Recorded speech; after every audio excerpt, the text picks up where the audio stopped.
So welcome, this is the 25th anniversary of DEF CON. I am the Dark Tangent, started this 25 years ago, and this is the welcoming session. So with that, welcome to DEF CON 25.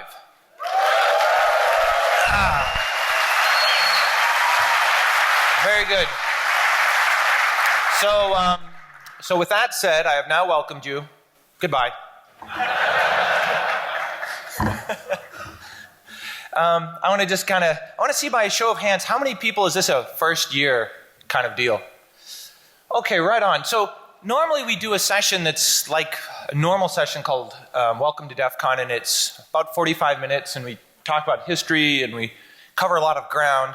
And I usually do that with Lost Boy. And so we have a couple different perspectives, but he couldn't make it this year. So it's just me.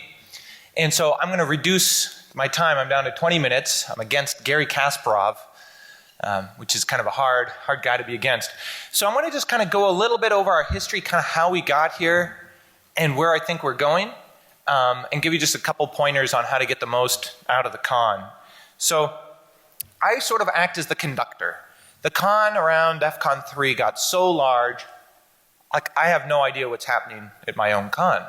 Awesome stuff was happening at DEF CON 3, and I heard about it like on IRC a week later. And at first I felt really bummed, like, I don't even know what's happening in my own home. You know, like, maybe we shouldn't grow anymore. I feel like left out of my own thing. And then I realized, no, that's a good thing. We need this thing to be growing and things to be happening and side stories and secret parties.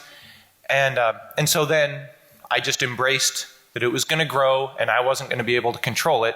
The best I could be was sort of like a conductor trying to steer traffic. And from that first year we had about 100 people, and now I think this year we're about 23,000, 24,000. And it is crazy. Like, never in my wildest dreams, I never thought we would do a second DEF CON, and it just, you know, it's got this gravity and this kind of inertia, but it's also got all this energy. And every one of us that organize it, Ask a Red Shirt, after con, we are just exhausted. We are drained. And it's always like all these resignations come in at the end, like, I quit, this sucks. And then about a month later, they're like, I could do better next year. You know, we could do this again. And that's like this emotional roller coaster we all go on. And so we all hide, and then we start planning on how to make it better. And so it's like this, I don't see that stopping. If anything, it just seems to be getting, you know, bigger. And when we started small, it was all word of mouth. And remember, there was no real internet and no Amazon or Google or, you know, not even Alta Vista. So you couldn't find information on anything. It was all word of mouth, or it was like text files, bulletin boards, and in the early days, you know, IRC. So we didn't advertise. There just wasn't a culture of advertising.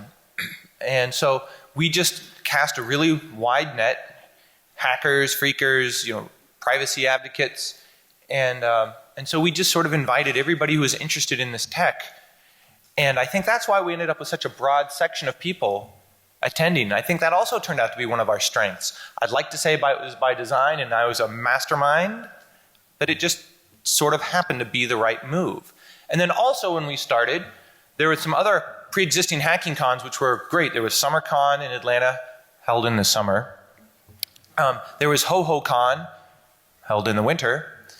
And then there was PumpCon that was just starting, held at Halloween. And so when I started DEF CON, and they were invite only. When I started DEF CON, it was like, fuck this invite only stuff. Like, everybody's invited. Not realizing what road that takes you down. Because once you make that decision, that fork in the road of you're not limiting attendance, you know, certain avenues are closed off to you. But I thought that that was probably the better way to go. Because in Vegas, unlike New York or San Francisco, you actually have to want to get here. I mean, you're in the middle of the desert. There's no hacking community in Las Vegas. So you had to care enough to get on an airplane, fly to Las Vegas, and that acted as this natural, like, geographic filter. Only those who sort of cared enough came.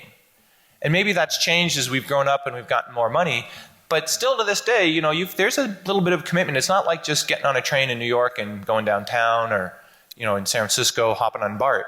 So there is a little bit of effort involved. And that word of mouth, I still don't advertise. It's just, if people want to tell their friends, that's the best advertising in the world. And really, if I take a full page ad out in the newspaper, do I really want those people to show up? You know, it just, so I'd like to say that was also a brilliant marketing move, but that's because really I had no money. And then the big turning point, I think, for us as a culture, as a community, was the first .com crash. And this was really, for me, the inflection point. We went from hackers with a passion, this is our hobby, this is what we love to do, and then all of a sudden money came along, jobs came along. Because if you needed to secure your shit online, who do you turn to? Well, we were the only game in town pretty much, so we all got jobs. And I remember there was one DEF CON where people were talking about their incentive stock options and what kind of, and it was like the conversation just changed. And really what happened there is we had to go from being creatively, independently creative on our own whim to being professionally creative. Now it's your job. Now it's your career. You don't get to tinker when you feel like it. You got to get up in the morning and do this professionally. And that was a big change. And I think that was sort of what happened during the countercultural music revolution in, say, San Francisco. You know, imagine that you're jamming out in the audience, in a warehouse with an audience that they just love you. And then all of a sudden, these people flying with jets with all this money, and they say, Europe wants to hear you. You know, East Coast wants to hear you. You're a big star. Let's get your music out. And the musicians are like, hell yeah, I want to rock out London. I want to do Paris. And next thing you know, it changes, right? You're not in the warehouse in San Francisco. You're all over the world. And we went through that, I think, during the .com revolution.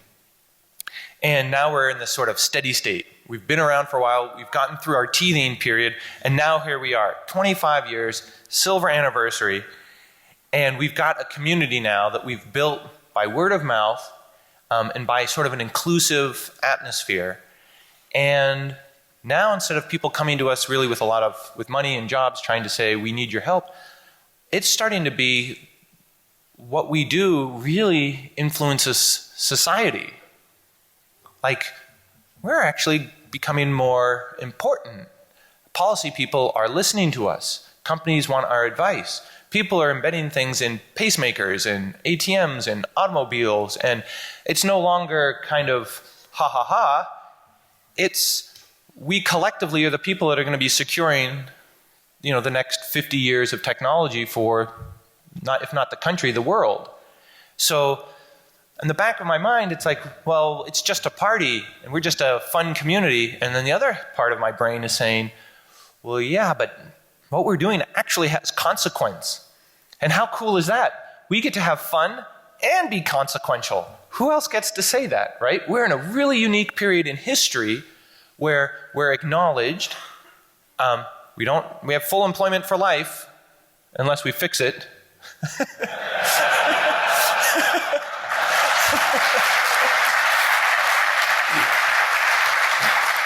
And every day there's a new challenge. And so I just want to say that, you know, we're going to be really close to these levers of power, levers of creating default permissions. Are we going to be secure by default or insecure by default? You know, we're going to be in that room when those decisions are made. So just don't give yourself less credit than it's due. Like, you're going to be influential. And hopefully through DEF CON, you're going to meet other people, and we're going to kind of, hopefully you learn that no one person is going to solve these problems. No one person is going to hack everything, right? You got to make friends, and it's really a balance of social and technical. And in the early days, I was all about the technical, because that's where I came from. So it's like better talks, more people, and I really judged how the conference was going based on how many people were in a room, how many people showed up, what the killer talks were.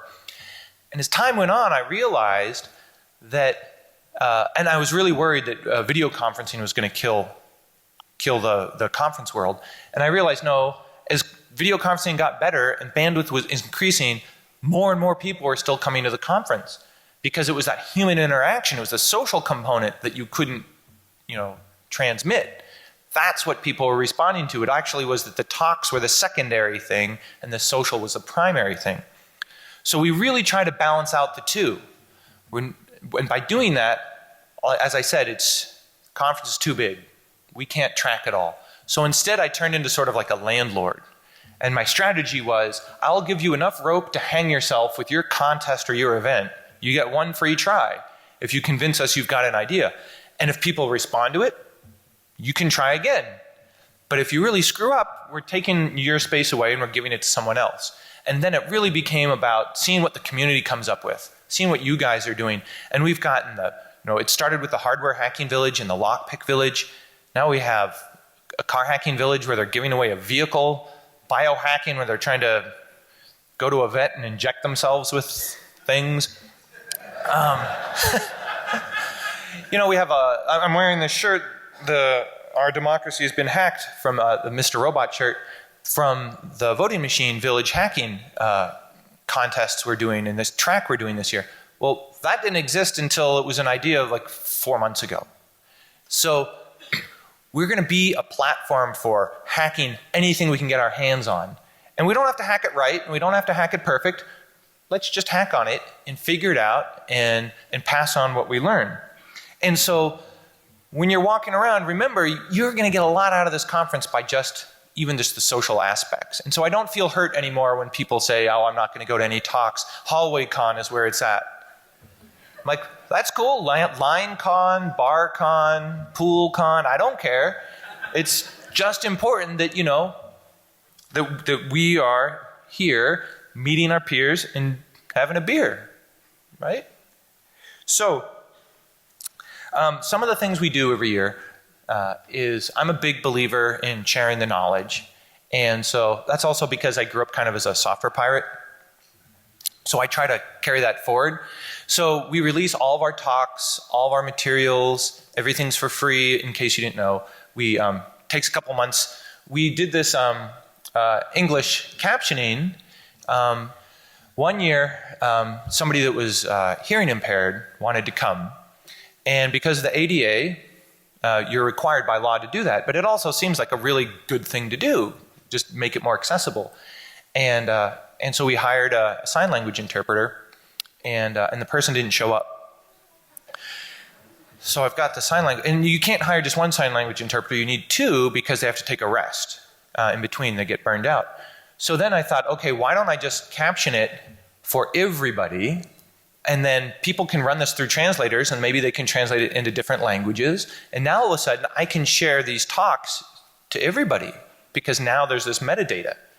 And then it turns out California passes a law saying that you can't use any talks or materials in the universities unless there's a second audio program or a transcription. So as more and more states go that way, what do you know? Our talks are going to be able to be used in universities. And so I'll always try to do things and spend money to try to make talks more accessible. So for example, this year, all the villages that are having talks we're recording because, you could argue, well, you don't have to come to DEF CON. We're streaming 2 tracks. We're going to give everything away. Why show up? I'm fine with that. I'm just trying to get the information out there because I just want more of us. So with that said, I want you to enjoy. We've got live music tonight. Silver anniversary. We've got some secrets. We've got some challenges. And I'm just really proud of how far we've come. And I just want to welcome you all. And if you have any questions, ask anybody in a red shirt. Give us feedback because we live on feedback. feedback@defcon.org. And then afterwards, a lot of times people go to the forums, forum.defcon.org, and we do this sort of after-action report where everybody bitches about what went wrong and how we can make it better. And we actually have giant lists of everything that went wrong, and we come up with a plan on can we fix it or can we not fix it, And that's how we kind of just iterate year after year. So with that said, thank you very much. Thanks for listening to me, and have a great con.